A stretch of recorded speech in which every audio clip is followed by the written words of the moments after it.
জগতে আমি ভিখারির বেশে দেশে ঘুরি। ও হায় রে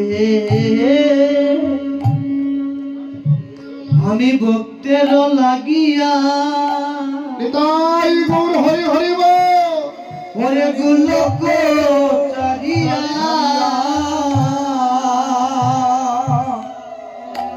ও নারদ রে ওই ভিখারি বেশে ঘুরি। আমি ভক্তির লাগিয়া এ বৃন্দাবনে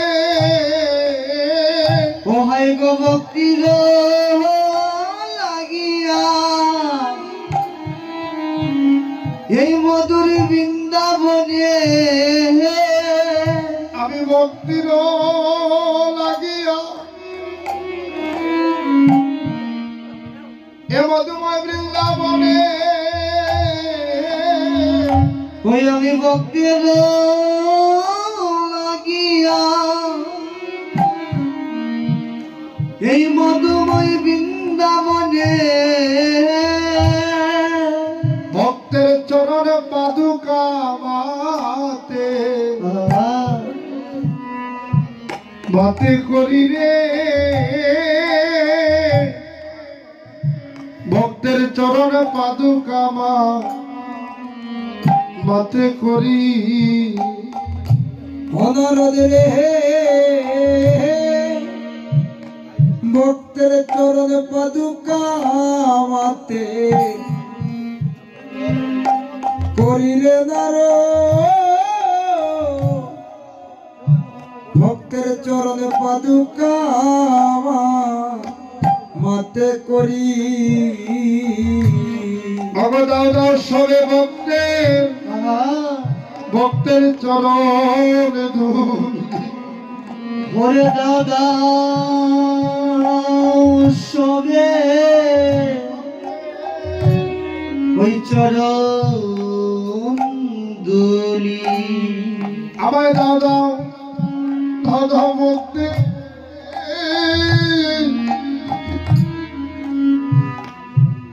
ভক্তের চরণ ধূল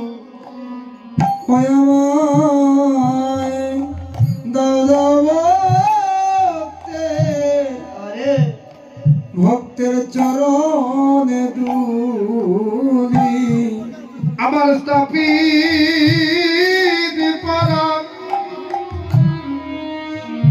এ পরাণ শীতল করি সবে দাও দাও ভক্তের চরণ ধূলি। ওই আমার স্থাপিত পরাণ আরে গো শীতল করি সবে দাও দাও দাদা ভক্তে ওই চরণ দুলি।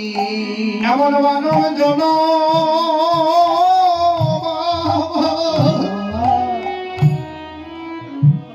অগ হই কি না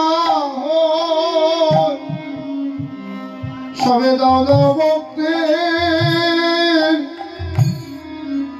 ভক্তের চরণ ধূলি। এমন মানব জন ভবে আর হবে নাকি সবে দাদা ভক্তে ওরে চরণ দুলি। এমন মানব জন আমার হয় কি না হয় সবে দাও দাও ভক্তের চরণ ধূলি। এমন মানব জন ওই কি না হয় ভক্তের চরণ ধূলি। আমার মানব জন ওরে দাও দাও ভক্তের চরণ ধুলি ওরে দাও দাও ভক্তের চরণ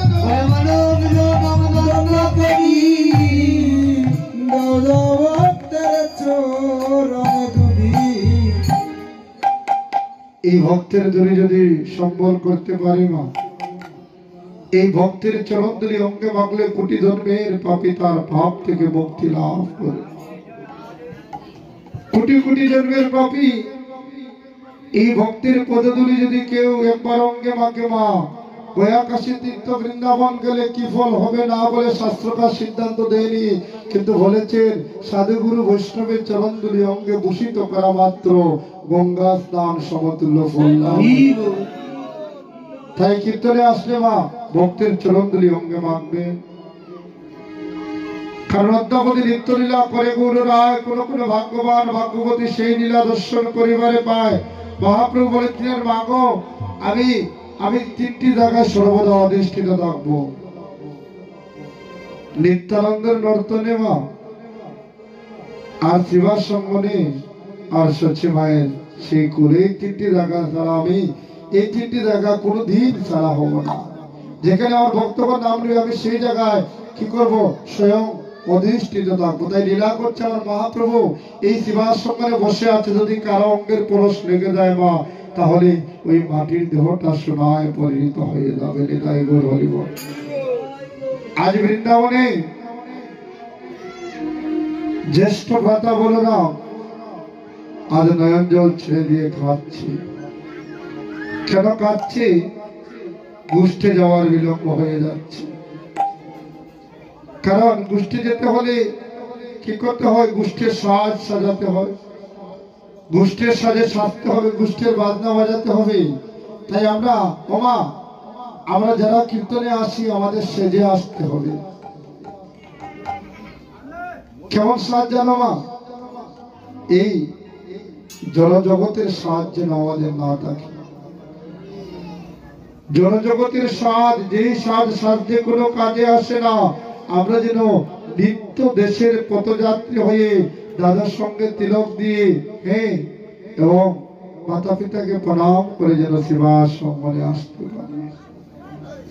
যেই সাজ সাজিলে পরে পথের মধ্যে অনেক বিপদ আসবে বটে, কিন্তু তাকে প্রতিহত করার মতো আমাদের অস্ত্র সঙ্গে নিতে হবে।